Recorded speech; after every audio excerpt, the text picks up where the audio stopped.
Hi, James here, and welcome to Contingency Now's YouTube channel. Today, we're going to talk about business impact analysis and assessments, or as most of you in the world of business continuity know it as business impact analysis. So for short, and to keep things on a generalized terminology basis, we're going to call it BIA. BIA is short for business impact analysis. Now, what is a BIA and what it is not? So a BIA, in essence, is an analysis upon your business operations. Okay, think of it this way: it's a balance sheet approach from a term of accounting. It's a balance sheet approach, snapshot, if you will. So you go into your business operations, you take a snapshot today, as it is today, of your business processes, your links to those, the links to the systems, the most vital and critical and less important applications or services that you're running in or outside your business or against your business, the people that operate all that stuff, that keep it all going on a day-to-day basis, and the servers and technology systems, any type of a computing device that makes up the operations of your business. So what you want to do is you want to analyze what all that stuff is. Where is it? Who manages it? Who has ownership of it? And in essence, identify and figure out what the most to the least critical or vital business processes, people, systems, and applications are to your business. Okay? And you want to do that before you put together a disaster recovery plan or business continuity plan or running exercises and so forth. That way you can focus on what your revenue generation is that's connected to all that stuff, all that information, all that data, all those systems, applications, people, processes. You can identify the critical revenue path or the stream towards that, and that's what you want to protect. That's where there's money in the bank, okay, on a day-to-day basis. I have a chart for you to show you. Check this out. This is what we call the operational resilience path, and as you notice, it goes up. All right. Every business has services or products of which they sell, and that's on top. And in the middle is the applications, or the applications, whether it's outsourced into the cloud or insourced into your own company, it doesn't matter. You've got applications of some sort, business applications, that support your products or services, right? And on the bottom, we have systems. What are the systems that support all that? And that is what we call your operational resilience path, or the critical revenue stream path, or whatever it is. Okay? So one way of looking at it is, this is your critical revenue path to the operations of your business, and you need to figure out what that is, and you do that by performing a BIA. A quick note on doing BIAs. A couple quick notes. First and foremost, if you go back to our contingency planning video, what it is, what it isn't, as a whole, BIA and contingency planning is right here, right at the very beginning, right at the top right there. That's where the BIA starts. And then it folds down to business continuity, disaster recovery on either side. So really, to be really effective and efficient with your disaster recovery planning, your technologies, your systems, applications, people, and processes, you really should put together BIA first, okay? Another key point I'd like to mention about BIAs is analysis paralysis.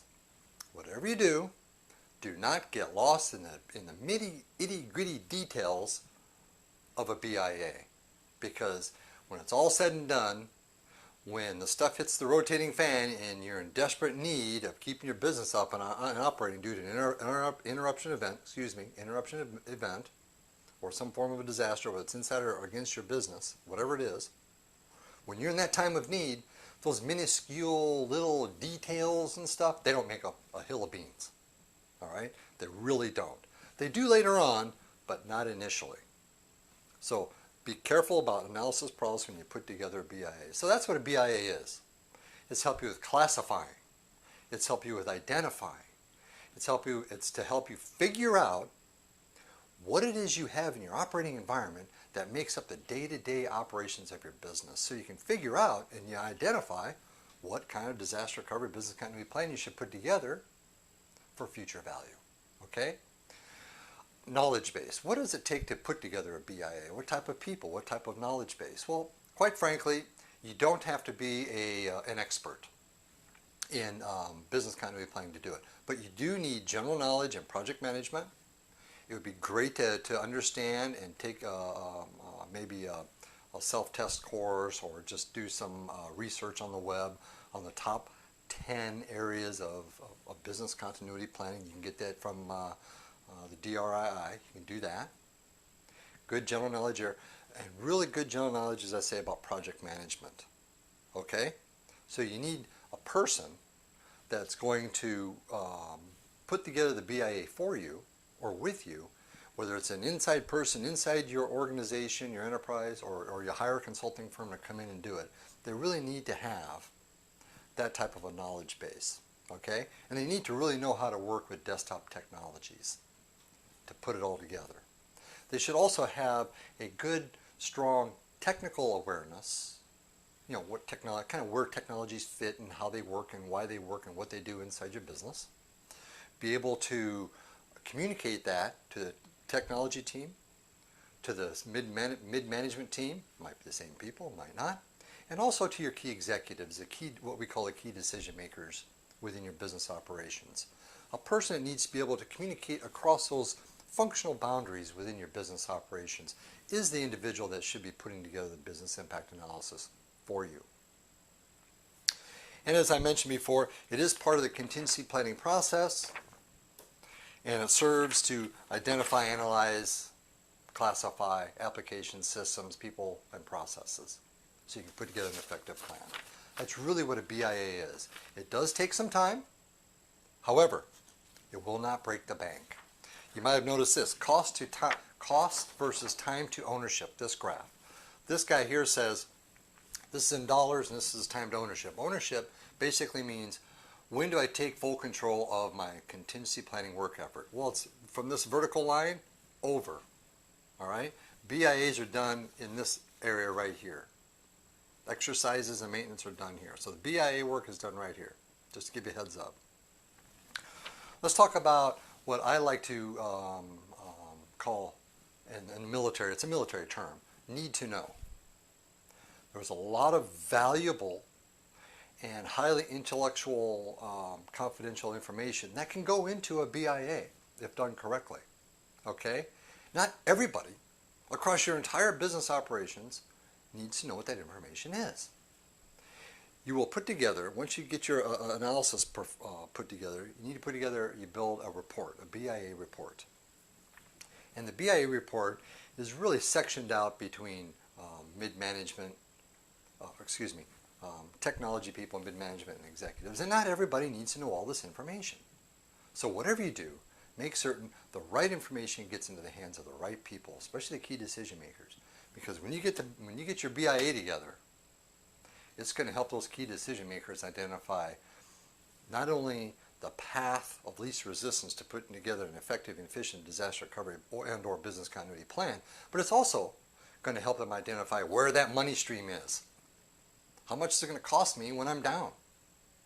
You know, wow, it's going to cost me, $168,000 every 24 hours. Well, what are those applications and systems and processes and people that support that? That's where we need to put our effort into. All right? So it's going to help the key decision makers, especially with budget as well, identify what the budget is and how much money you're going to need and why you're going to spend it. It helps you validate the expenditure on cost to putting together BIA in the first place, and then the ongoing disaster recovery and business continuity planning. When do you do it? When, you go, James, okay, you recommend this BIA thing, but when should I do it? Contingency now recommends doing it whenever there's a major change in your people, property, all your assets, business processes. You're going to a merger, you're in an acquisition phase, something like that. You're moved, something like that. Something that has a major impact to your business operations, your key revenue stream or streams. Okay? you should do a BIA. Kind of go back to it and do it. Because remember, this is a balance sheet. It's a snapshot in time of today of where your operations is today. 2.5 years from now, it could be a lot different. You could have integrated new technologies, you could have moved, you could have purchased another company and integrated their business processes and channel suppliers and so forth. So things change in business, which is very good. However, when they do change, update that BIA. Go back through it again, okay? We talked about who should do it. There's one key point I want to talk about when you hire or hire from the outside or get somebody from the inside to work the BIA process. Make absolutely certain, this is key, that you don't have biased input in your data because it's called GIGO. Garbage in, garbage out. You want to have good information going into, non-biased information going into the BIA process so the output provides strong, high availability value to your business operations. Okay? Also, you should do a BIA anywhere you have key locations of your business. What is a key location? By definition, a key location is any location that your business either owns or leases, that if it becomes unavailable for any reason, doesn't make any difference, for whatever reason it becomes unavailable, it has detrimental financial and or legal impact to your business. That's a key location, and that's where you need to focus, and that's where you should be doing BIAs. For more information about a business impact analysis and assessment, as Contingency Now does it, you're welcome to visit us at www.contingencynow.com. If there's anything, any questions you have or anything, shoot us an email, give us a call, we'll help you out, not a problem. If you're not too sure where to start, you want to do it on your own, you're not too sure where to end or what the value is, give us a call. We'd love to help you out. And that's all I have for today about the BIA. Next up on the list for next week will be disaster recovery planning. What it is and what it isn't, and who should do it and why to do it and what it's for and where does it fit, and you know, how are you going to get this work done, and all those types of questions a lot of people have in the back of their mind. It's like, well, I don't have the time and so forth. We'll help you out there as well. So once again, thank you very much. I'm James Myers. This is Contingency Now. Bye.